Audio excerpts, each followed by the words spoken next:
बहुत समय पहले की बात है। काशीपुर नाम का एक बहुत छोटा सा गांव था। वहां के लोग बहुत ही हंसी खुशी एक दूसरे के साथ मिलजुल कर रहते थे। इस गांव में हरिया नाम का एक व्यक्ति रहता था। उसके परिवार में उसकी पत्नी और 2 बच्चे थे।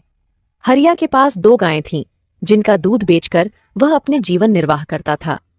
इस गांव की सबसे बड़ी समस्या थी पानी की, क्योंकि पूरे गांव में केवल एक ही तालाब था। लोग इसी तालाब से पानी भरकर अपने दैनिक जीवनचर्या के काम किया करते थे। गांव में और कोई पानी का साधन न होने की वजह से गांव के लोगों को इसी तालाब के पानी पर निर्भर रहना पड़ता था। हालांकि गांव के लोग अपनी इस जिंदगी से खुश थे।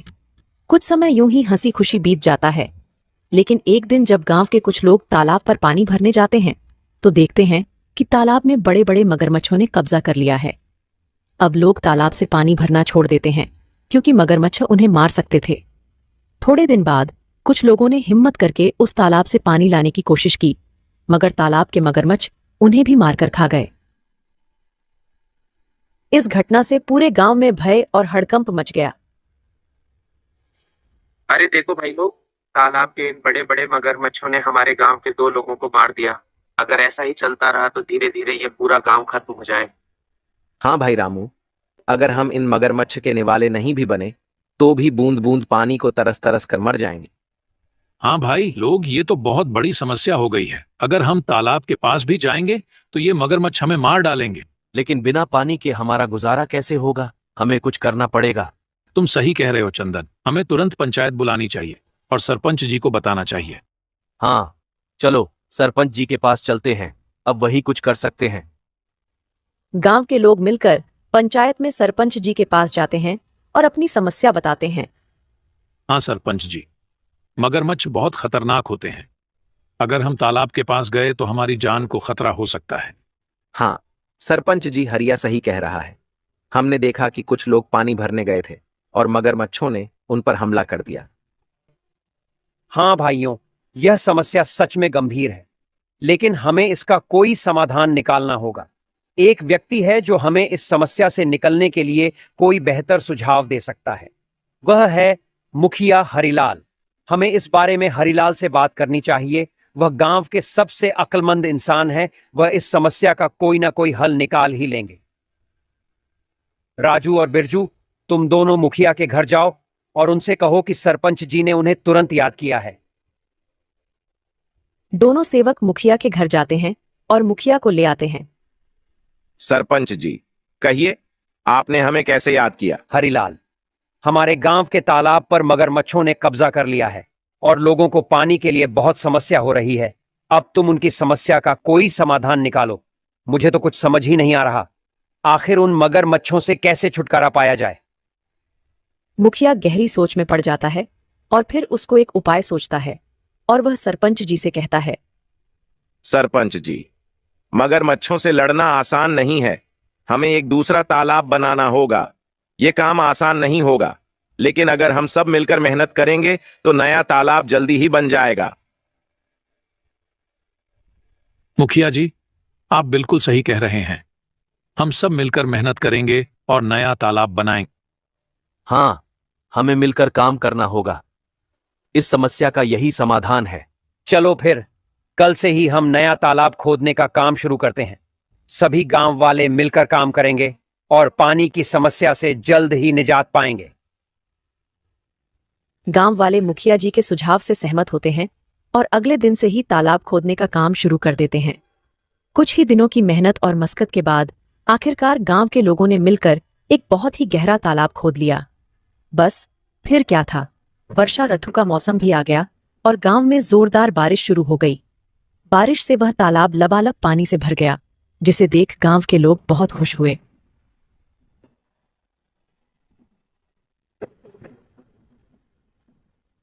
अरे हरिया, यह देखो, हमारा तालाब कैसे पानी से भर गया है। अब हमें पानी के लिए उस मगरमच्छ वाले तालाब में जाने की जरूरत नहीं पड़ेगी। हम यही पास ही के तालाब से पानी भर लिया करेंगे। हाँ काका, आज मैं बहुत खुश हूँ। आखिरकार हमारे गांव को इस पानी की समस्या से निजात मिल ही गया।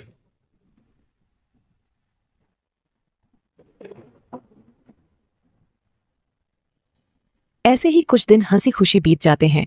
गांव के लोग तालाब के होने से बहुत खुश थे। लेकिन एक दिन गांव के लोगों की खुशी को जैसे किसी की नजर ही लग गई।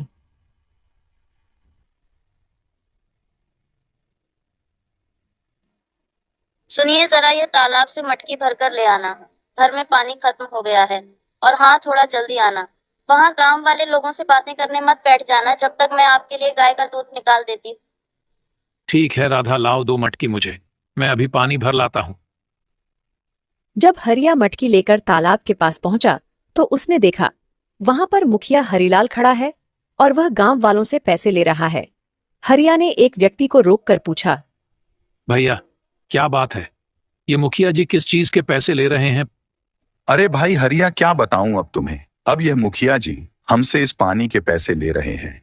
इनका कहना है कि जिसे भी इस तालाब से पानी भरना है उसको पैसे देने होंगे, और जो पैसे नहीं देगा उसे तालाब से पानी नहीं भरने दिया जाएगा।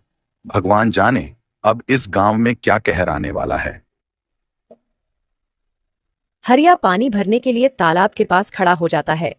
जैसे ही वह तालाब से पानी भरने जाता है, मुखिया उसे रोकते हुए कहता है, हरिया, तुम क्या कर रहे हो? तुम्हें पता नहीं है कि यहाँ से पानी भरने के लिए पैसे देने होंगे?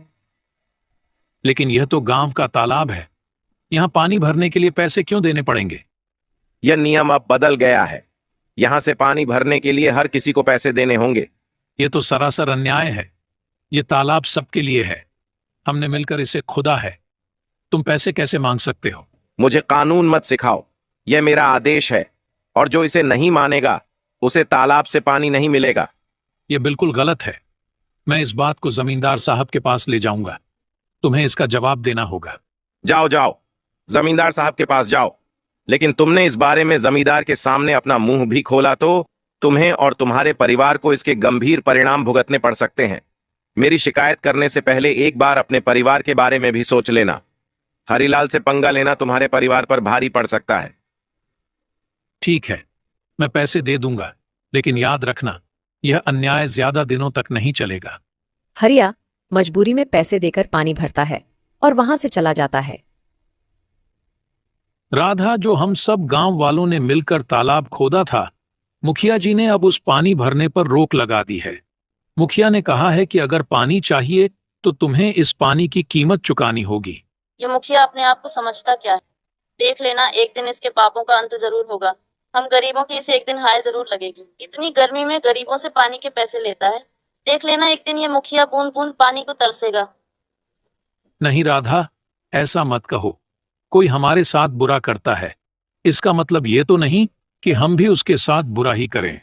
ऊपर वाला सब देख रहा है, सबको सबकी कर्मों की सजा जरूर मिलती है। मुखिया को भी उसकी किए की सजा एक न एक दिन जरूर मिलेगी। एक दिन गांव में एक नया व्यक्ति आता है और तालाब के पास पानी पीने की कोशिश करता है। ये तालाब तो काफी बड़ा है, यहाँ से पानी पीने का प्यास बहुत लगी है। ऐ, तुम कौन हो? नमस्ते, मैं एक यात्री हूँ और बहुत प्यासा हूँ। बस थोड़ा पानी पीने के लिए रुका हूँ। यहाँ पानी पीने के लिए रुक गए? यहाँ पानी पीने के लिए पैसे देने होंगे। पैसे? लेकिन पानी पर तो सभी का हक है। ये तो सरकारी पानी के लिए पैसे क्यों देने पड़ेंगे?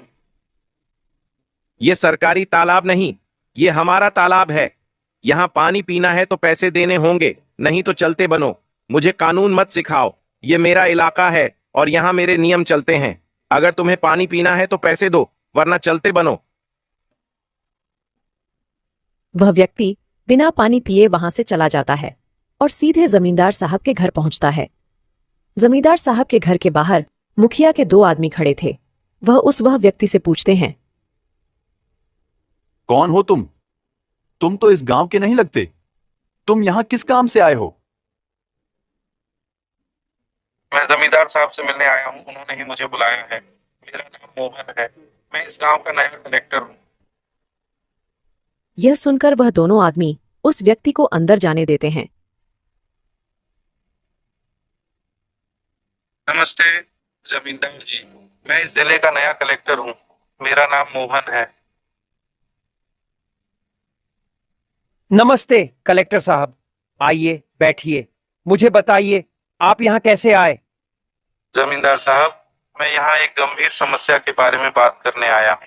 मैं गांव के तालाब पर पानी पीने की कोशिश की, लेकिन मुझे पानी पीने से मना कर दिया गया और पानी पीने के लिए पैसे मांगे गए। वह क्या? ऐसा किसने किया? वहाँ मौजूद एक व्यक्ति ने मुझे साफ मना कर दिया और कहा कि बिना पैसे दिए पानी नहीं मिल सकता। तालाब का पानी तो सबके लिए मुफ्त है। यह बहुत गलत है। मुझे माफ कीजिए कलेक्टर साहब, मैं तुरंत इस मामले की जांच करूंगा। जमींदार साहब गुस्से में बाहर खड़े मुखिया के दोनों आदमी को अंदर बुलाते हैं। हमारे गांव में यह क्या चल रहा है? तुमने मुझे इसकी खबर क्यों नहीं दी? मैंने तुम दोनों को किस लिए काम के लिए रखा है? अब तुम सीधे सीधे यह बताओ कि यह जो कलेक्टर कह रहे हैं वह क्या सच है? कलेक्टर साहब का कहना है कि हमारे गांव के तालाब पर गांव के लोगों से पानी के पैसे लिए जा रहे हैं। सच सच बताओ मुझे। जमींदार की फटकार से वह दोनों आदमी सब उगल देते हैं। जी जमींदार साहब, वह मुखिया हरिलाल हैं जो गांव वालों से पानी भरने के पैसे ले रहे हैं। हमने उन्हें बहुत समझाने की कोशिश करी, लेकिन वह नहीं माने। उस मुखिया हरिलाल की इतनी हिम्मत, उसने मेरे पीठ पीछे गांव वालों के साथ ऐसा व्यवहार किया। जाओ, मुखिया को अभी बुलाकर लाओ, और हां, साथ में सारे गांव वालों को भी एकत्रित करके यहां लाओ। थोड़ी देर में मुखिया के साथ ही सारे गांव वाले भी जमींदार साहब के घर पहुंच जाते हैं। गांव वालों, आज मैंने आपको एक जरूरी मुद्दे पर चर्चा करने के लिए बुलाया है। हमें पता चला है कि तालाब के पानी के लिए आपसे पैसे वसूले जा रहे हैं। क्या यह सच है? सरपंच जी, यह सच है। हमें हर बार पानी भरने के लिए पैसे देने पड़ते हैं। हमारे साथ बहुत गलत हो रहा है सरपंच जी। हम पहले से ही मुश्किल में हैं और यह नया नियम हमारे लिए बहुत भारी पड़ रहा है। मुखिया, तुम्हें क्या कहना है? क्या यह सच है कि तुमने पानी के लिए पैसे वसूले हैं? तभी मुखिया का ध्यान उस व्यक्ति के पास जाता है जिसे मुखिया ने पानी पीने से मना कर दिया था। अरे ये व्यक्ति यहाँ क्या कर रहा है? अच्छा, तो इसीलिए लगाई है। मेरी शिकायत देख लूंगा इसको तो मैं। बोलो हरिलाल, ये सब क्या चल रहा है? सच का तो मुझे पता चल ही गया है, लेकिन एक बार यह मैं तुम्हारे मुंह से सुनना चाहता हूं। जमींदार साहब, मैंने ये सोचा था कि इससे गांव के विकास के लिए पैसे जमा होंगे, लेकिन अगर ये गलत है तो मुझे माफ कर दीजिए। माफी का समय अब नहीं है। तुमने गांव वालों और हमारे कलेक्टर साहब के साथ गलत किया है। मुखिया, मैं तुम्हें इस पद से तुरंत हटा रहा हूं। तुमने अपने पद का दुरुपयोग किया है। अब गांव वालों को तुमसे कोई परेशानी नहीं होगी। मुझे माफ कर दीजिए जमींदार साहब। माफी मांगने से कुछ नहीं होगा। अब से तुम इस पद पर नहीं रहोगे और गांव के किसी भी फैसले में तुम्हारा कोई अधिकार नहीं होगा। जमींदार साहब, हमें तो लगता था कि यह तालाब सभी के लिए है, लेकिन मुखिया जी ने इसे अपनी संपत्ति ही बना लिया है। गांव वालों, मुझे खेद है कि आपको ऐसी कठिनाइयों का सामना करना पड़ा। मैं आपको आश्वासन देता हूं कि आगे से ऐसा कोई अन्याय नहीं होगा। तालाब का पानी अब सभी के लिए मुफ्त होगा। धन्यवाद जमींदार साहब, आपने हमें न्याय दिलाया। गांव वाले यह जानकर खुशी खुशी अपने काम में वापस लौट जाते हैं कि अब उन्हें तालाब के पानी के लिए कोई भुगतान नहीं करना पड़ेगा और उनके साथ कोई अन्याय नहीं होगा।